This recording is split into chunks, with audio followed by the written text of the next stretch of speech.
नर्मदे हर. आज परिक्रमेचा 10वा दिवस. अजून शुलपाणी जंगल चालूच आहे. आता हा तर मेन रोड लागला आहे थोडासा.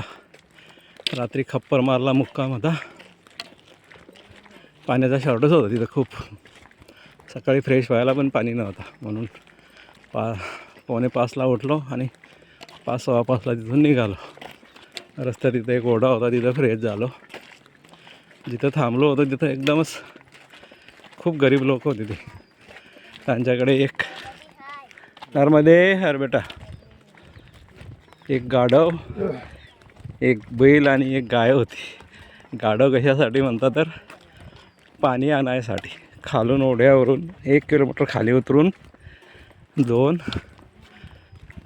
कळशा पाणी आणायसाठी एक गाढव असं होतं त्यांच्याकडे. आम्ही एकाएकी 11 मूर्ती पोचलो तर लगेच त्यांनी ते गाढव काढलं बाहेर आणि पाणी घेऊन आले खालून. प्यायपुरतं पाणी होतं, हातपाय पण धुतले गेले नाही रात्री. नर्मदे हर. हे बघा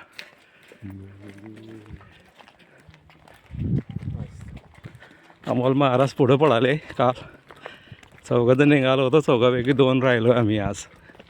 बाकी आहेत. नर्मदे हर.